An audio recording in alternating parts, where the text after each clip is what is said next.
네, 여러분 안녕하세요. 전정현 소장입니다. 자, 갤럭시 S7 내년도 1월, 내년 1월이라고 한다면 이제 몇 개월 안 남은 겁니다. 어감상 이제 내년이면 굉장히 먼 것 같지만 내년도 1월에 몇 개월 후에 출시가 된다는 얘기가 있습니다. 사실 갤럭시 S6가 있었고 엣지가 있었고 엣지 플러스까지 이제 나왔죠. 그런 가운데 S7에 대한 기대는 굉장히 클 수 있는 부분입니다. S6 이후에 S7이라고 하면 7이라는 그 럭키란 모멘텀 있죠. 이 건도 많이 작용할 듯 싶고 기대가 많이 됩니다. 자, 이 S7 내년도 출시건에 대해서 오늘 알아보는 시간을 가져보도록 하겠습니다. 자, 기사 한번 보겠습니다. 네. 갤럭시 S7이 내년도 1월에 출시할 것이다. 미국의 한 매체에서 예측을 한 건이 나왔습니다. 이건 근데 과거에 그 S6와 마찬가지로 6와 엣지가 있었듯이 갤럭시 7도 투 트랙 전략, 두 가지 모델로 나올 가능성이 상당히 크다. 이런 보도가 현재 나와 있습니다. 그리고 행운의 숫자 7이기 때문에 뭐 기대가 많이 되고 럭키 LTE로 나왔다가 히어로 1, 히어로 2로 명명이 지금까지는 아직 되고 있는 그런 부분이에요. 네. 그래서 아마 이 S7 같은 경우가 우리가 기대하는 것은 내년도 1월에 출시가 된다. S6 이후에 내년도에 주도할 수 있는 갤럭시 모델이 될 수 있기 때문에 우리가 중점을 두는 겁니다. 키포인트로 두는 거죠. 소위 이제 플래그십 모델이라고 그러죠. 내년도에 중점이 될 모델이기 때문에 그만큼 주가에 미치는 반향도 상당히 클 수 있다. 그렇다면 내년 1월에 출시한다면 지금부터 서서히 움직일 개연성이 좀 있지 않겠는가. 부품주 같은 경우는. 그렇게 볼 수 있는 거죠.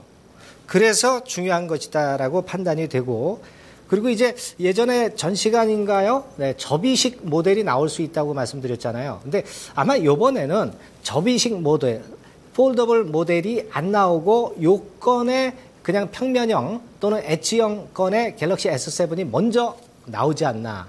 이렇게 좀 예상이 됩니다.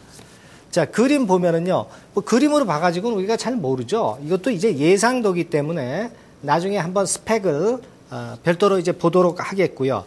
자, 그러면 아이폰 6S나 갤럭시 노트나 아이폰 6S와 비교를 좀 우리가 해볼 필요가 있습니다. 다음 그림을 좀 보시면은요.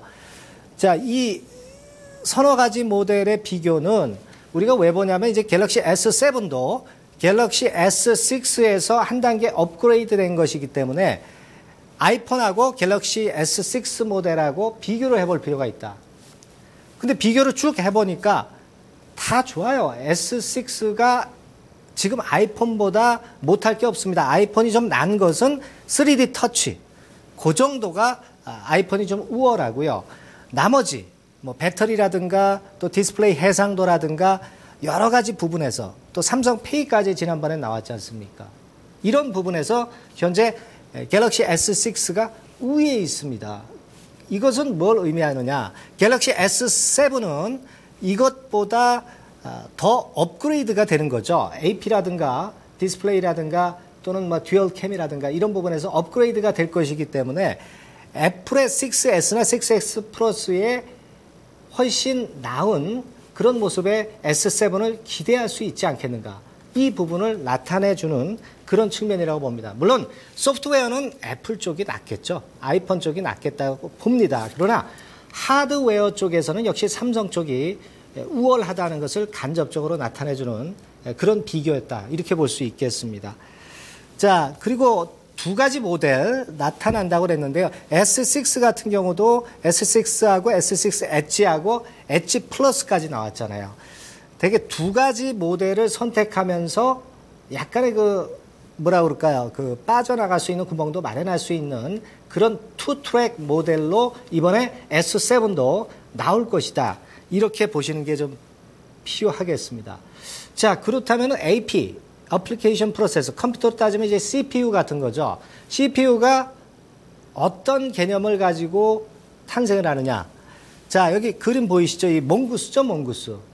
이거 아마 동물의 왕국 같은 데서 많이 보셨을 거예요. 민첩하고 재빠르고 뭐 대담하고 사냥도 아주 잘하고 요 개념의 AP를 가지고 S7이 나올 가능성이 있다. 그래서 몽구스라는 개념으로 S7을 좀 볼 필요가 있다. 이런 얘기들이 많이 나오고 있는 그런 부분입니다. 자, 그렇다면은 아이폰의 프로세서하고 S7의 프로세서하고 비교해 볼 필요가 있는데, 기사 나온 걸 보면은요, S7은 엑시노스 이전 버전보다 업그레이드된 8890이고요. 그리고 아이폰 6S는 이미 나왔죠. A9이에요. 이거하고 비교해 보니까 싱글 코어는 애플이 좀 난데 멀티코어 점수에서 확연하게 2배 가까이 S7이 낮다는 거죠. 그렇다면은 6S의 아이폰 6S에 대항할 만한 대항마가 충분히 될 개연성이 좀 높겠다. 내년도 플래그십 모델이 될 개연성이 높겠다. 이런 생각을 우리가 할 수 있지 않겠나. 그렇게 봅니다. 자, 이 나타낸 그림이죠. 싱글 코어 빨간색보다 멀티코어 쪽에서 성능이 확실히 파란색, 우월하다는 것을 그림으로 나타낸 부분입니다. 그리고 이제 또 한 가지 특색이라고 한다면 이제 센서 부문, 카메라가 또 중요하잖아요.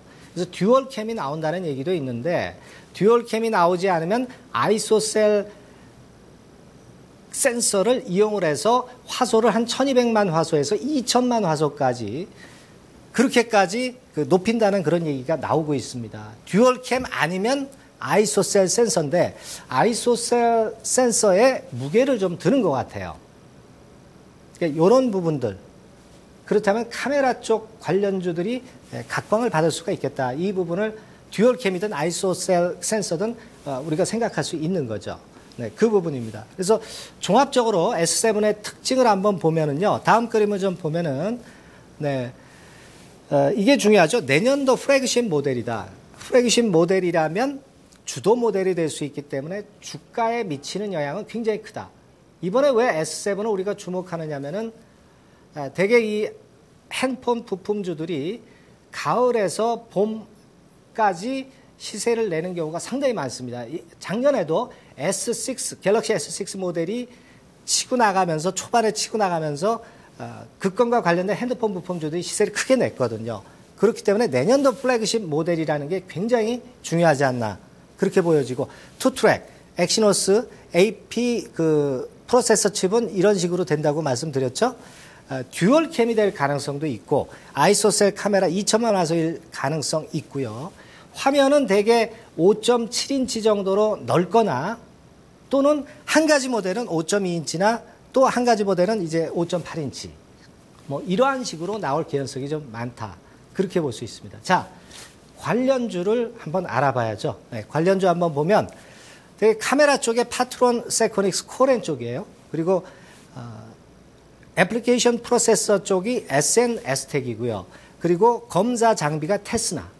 이런 쪽입니다. 근데 SNS택이나 테스나는 아직 조금은 좀 2% 부족한 모양을 지금 갖고 있고요.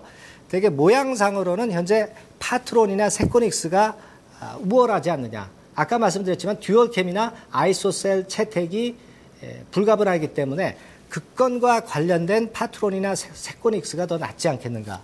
그렇게 봅니다. 차트 보면은, 차트 한번 볼까요? 파트론, 세코닉스. 오늘 파트론 시세가 좋죠? 미리 좀 오늘 좀 오른 격이 있습니다만은, 모양은 괜찮습니다.